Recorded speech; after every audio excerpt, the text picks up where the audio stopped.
जालंधर की एक model town से 3 बच्ची की जब रेस्क्यू हो गई तो वहाँ और भी बच्ची थी।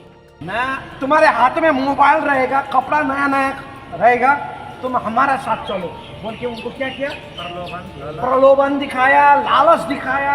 आज 15 साल हो चुका है, 15 साल हो चुका है, लड़का वापस नहीं आया। या खिड़की से उस पार देखी जाने वाली जो दुनिया है वहाँ पहुँचने के लिए उनकी एक उम्मीद होती है, लेकिन उम्मीद टूट चुकी होती है। और वो लड़का आज रो रो के बोल रहे हैं कि मुझे अपना माँ बाप के पास में पहुंचा दो, मैं अपना माँ बाप को देखना चाहता हूँ। अपना माँ बाप को छोड़कर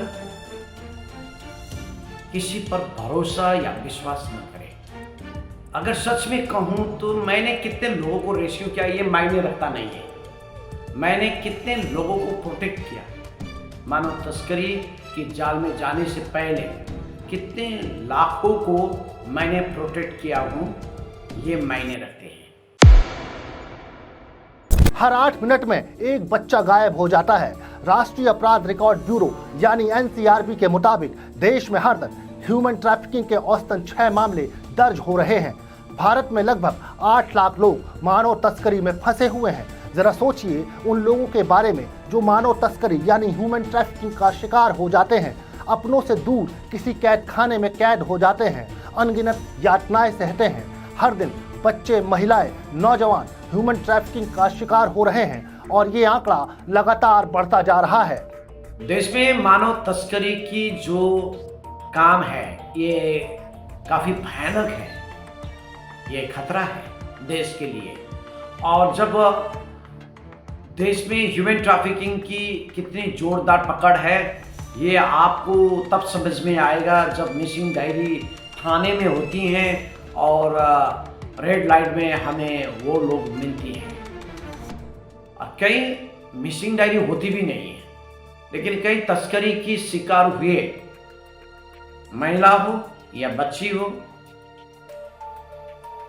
उनकी लास्ट डेस्टिनेशन कभी कभी रेड लाइट में दिखाई जाती है और कोठी में, बंगलों में या किसी फैक्ट्री में देखने को मिलता है। सबसे ज्यादा तस्करी जबरन मजदूरी और यौन शोषण के लिए की जा रही है। ह्यूमन ट्रैफिकिंग में फंसे लोगों में किसी को अपाहिज बनाकर भिखारी बना दिया जाता है, किसी को किसी रेड लाइट एरिया में बेच दिया जाता है। नर्क से भी बदतर हो जाती है जिंदगी। उस नर्क से निकलने की कोई उम्मीद नजर नहीं आती। ऐसे लोगों के लिए आशा की एक किरण है राजू नेपाली। ह्यूमन ट्रैफिकिंग के जाल में फंसे लोगों और उनके परिवारों के लिए एक मसीहा है राजू नेपाली।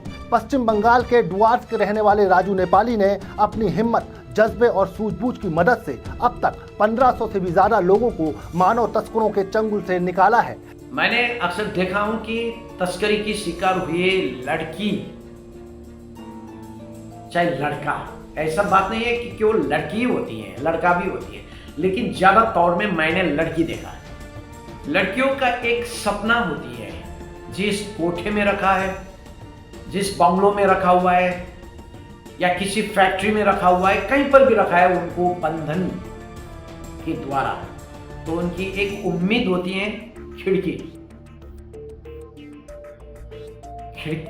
से उस पार देखती है कि कोई उनको जान पहचान करने वाली आती है या नहीं, या खिड़की से उस पार देखी जाने वाली जो दुनिया है वहां पहुंचने के लिए उनकी एक उम्मीद होती है, लेकिन उम्मीद टूट चुकी होती है। वो कभी सोचती नहीं है कि एक दिन मैं वापस अपना घर चला जाऊंगा, कभी सोचती नहीं है। इनके दिल और दिमाग में एक ही ख्याल होती है, माँ बाप का याद, उनका याद करना बस।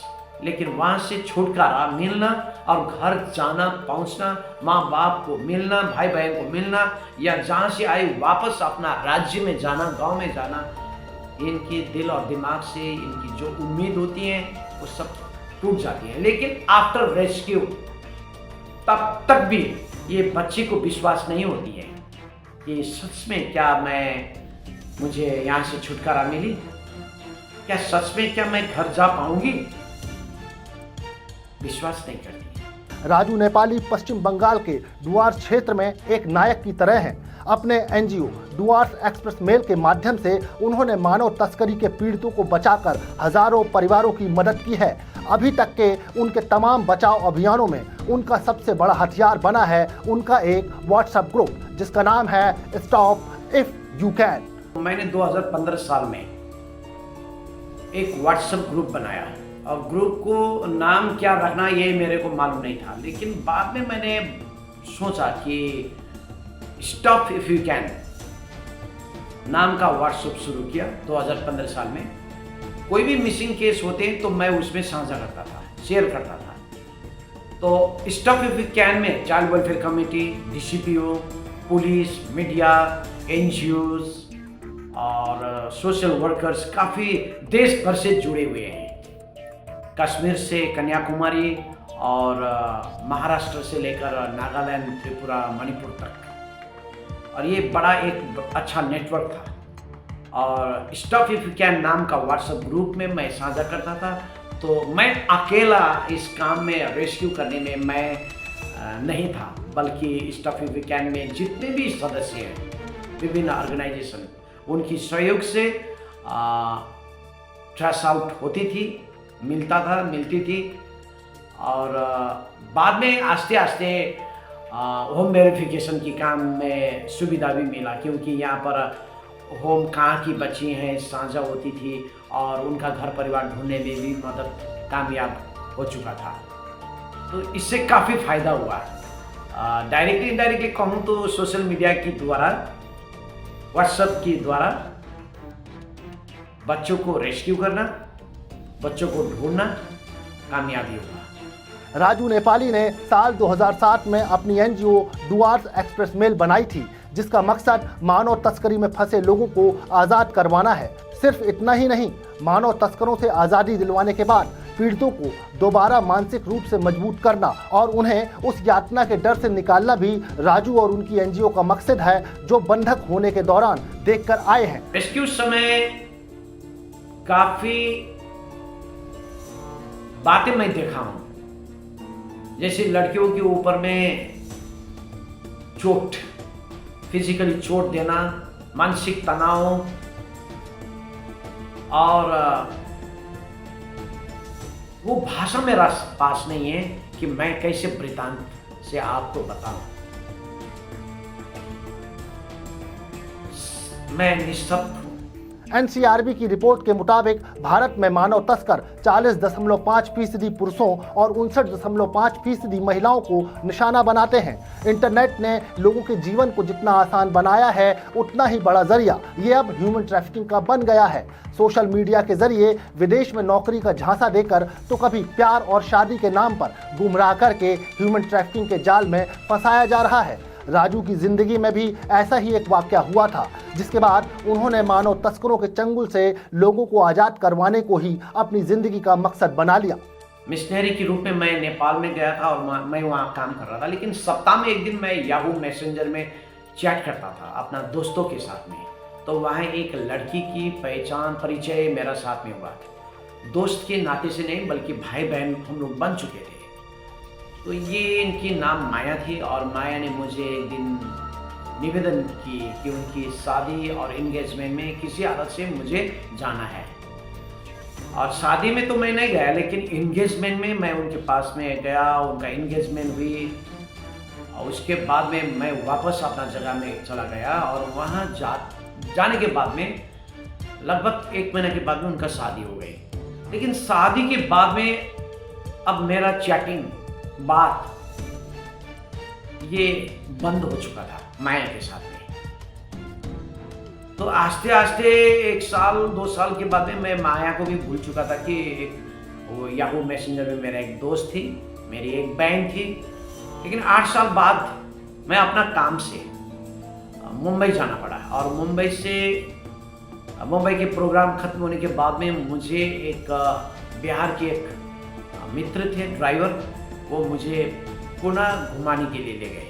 लेकिन उसी समय कहीं से मुझे मेरा नाम पुकार के एक कोई बहन मुझे पुकार रही थी। मैं चौंक गया, क्योंकि मुझे पुनः में पहचानने वाला नहीं था, लेकिन मेरा नाम से कोई पुकार रही थी। थोड़ी देर बाद किसी ने मेरा शोल्डर में हाथ रखा था और देखा एक लड़की थी और लड़की मुझे देखकर चौंक रही थी। मैं भी चौंका हुआ क्योंकि जगह अजनबी है। लेकिन वो बहन मुझे मेरा हाथ पकड़ के उनके कोठे में ले गए, वह रोने लगी। आस्ते आस्ते मैंने पहचान लिया ये बहन को, ये माया थी। तो मैंने माया को पूछा कि तुम्हारा हस्बैंड कहाँ है और तुम यहाँ क्या कर रही हो। तो माया ने सारा डिटेल्स मुझे बता दी कि वो उनका हस्बैंड नहीं था, बल्कि हस्बैंड के नाम या तो शादी का नाम में झांसा देकर इनको मुंबई लाया गया था और मुंबई से पुणे माया को बेचा गया था। और ये रेड लाइट मुझे मालूम नहीं था, रेड लाइट था। वहां से कैसे माया को अब वापस ले जाना है ये मैंने सोच रहा था। और मैंने ड्राइवर को पूछा कि ये मेरी दोस्त है, मेरी बहन है, मैं इनको लेकर जाऊंगा और वो यहाँ बैठना नहीं चाहती है।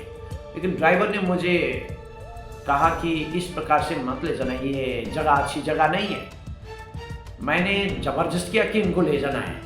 तो किसी हालत से, किसी बहाना के कारण से वो ड्राइवर ने मुझे मदद किया। मैं उस जगह से काफ़ी दूर में बैठा और माया को ड्राइवर ने क्या बहाना करके लाया मुझे मालूम नहीं है और मुंबई में पहुंचाया। मुंबई में पहुंचने के बाद में वो बहन को मैंने लाया वेस्ट बंगाल और नेपाल बॉर्डर में जाते जाते ये बहन की हालत काफ़ी बिगड़ चुकी थी। और मैंने मन में सोचा कि ये माया के साथ में काफ़ी बड़ा धोखा हुआ है। शादी के नाम से झूठी झांसा देकर मुंबई पहुंचाना और पुणे और देह व्यापार में लगाना। तब मैंने ठान लिया था कि ऐसे झूठी झांसा देकर शादी करवाने वाले लोगों के खिलाफ, जो बाहर में ले जाकर महिलाओं को, बच्चों को बेचा जाती हैं, उनके खिलाफ ही अब मैं लोगों को जागरूक करूंगा, बताऊंगा। एनसीआरबी की एक रिपोर्ट के अनुसार पश्चिम बंगाल मानव तस्करी के मामले में 10वें नंबर पर आता है। साल दर साल पश्चिम बंगाल में लापता बच्चों की संख्या में कई प्रतिशत का इजाफा हुआ है। मानव तस्करों के द्वारा गरीबों और ज़रूरतमंद लोगों को निशाना बनाया जाता है। उनके किसी निराशापूर्ण लम्हे में उन्हें बेहतर जिंदगी का लालच दिया जाता है और फिर उन्हें जबरन बंधुआ मजदूर बना दिया जाता है। किसी लड़की को शादी का झांसा देकर उसके घर वालों से दूर कर दिया जाता है। फिर उसके साथ बलात्कार जैसे घिनौने अपराध किए जाते हैं। उन्हें रेड लाइट एरिया में बेच दिया जाता है। यहाँ तक कि तस्करी का शिकार बने लोगों के शरीर के अंग तक निकाल लिए जाते हैं। ऐसे तमाम लोगों की जिंदगी बचाने के अभियान में सालों से लगे हैं राजू नेपाली। कोई अगर हमें जानकारी देती है, एग्जाम्पल पुलिस के पास में कोई मिसिंग डायरी आती है तो पुलिस तत्काल हमें खबर करती है।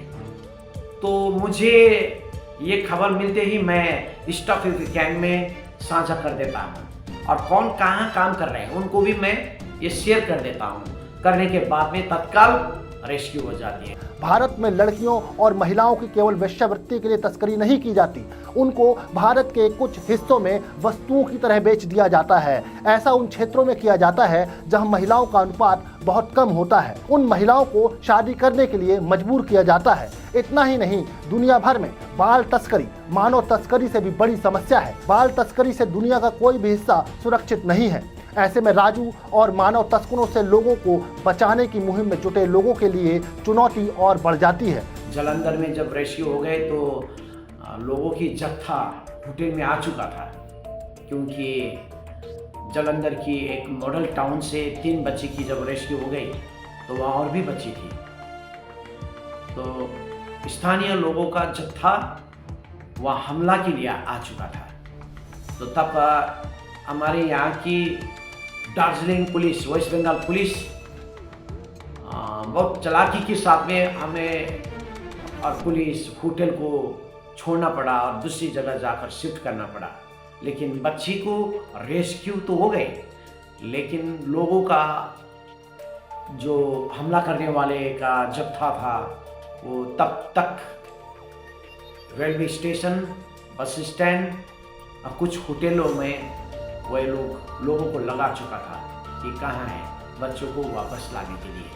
ये रेस्क्यू तो हुई, लेकिन चुनौती सबसे ज़्यादा था। और पहाड़पुर में हमारी यहाँ की एक बच्ची को छुपा कर रखे थे। वहाँ से उनको भगा कर लाने में, और एक सरदार जी ऑटो ड्राइवर थे, उनकी मदद मैं कभी भूलूंगा नहीं। ये काफ़ी खतरा था। और पुणे से रेड लाइट से माया को वापस लाने में जो कठिनाई मिला, वो मैं कभी जीवन में भूलूंगा नहीं। जब कोई बच्चा, महिला या पुरुष तस्करों के चंगुल से छूटता है तो वो पल राजू के लिए सबसे बड़ी खुशी का लम्हा होता है। उसे ही वो अपनी जिंदगी की सबसे बड़ी जीत और सबसे बड़ा इनाम मानते हैं। काफ़ी लोग कहते हैं कि गरीब अभाव के कारण से तस्करी होती है। ये बिल्कुल भूल है। मानव तस्करी की जाल धनी, गरीब, शिक्षित, अशिक्षित ये देखता नहीं है। उन्हें सिर्फ उनको कैसे बेचना है, उनको कैसे किडनैप करना है, उनको कैसे प्रलोभन देकर ले जाना है। मैं लोगों को ये संदेश देना चाहता हूं कि अपना माँ बाप को छोड़कर किसी पर भरोसा या विश्वास न करें। चाहे सोशल मीडिया की फ्रेंडशिप हो या खुद के रिश्तेदार हो,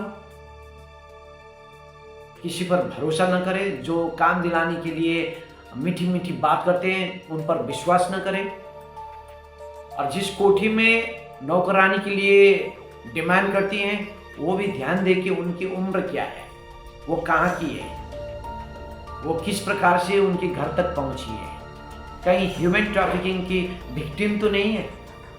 दोनों पक्ष में जन चेतना की अभाव है।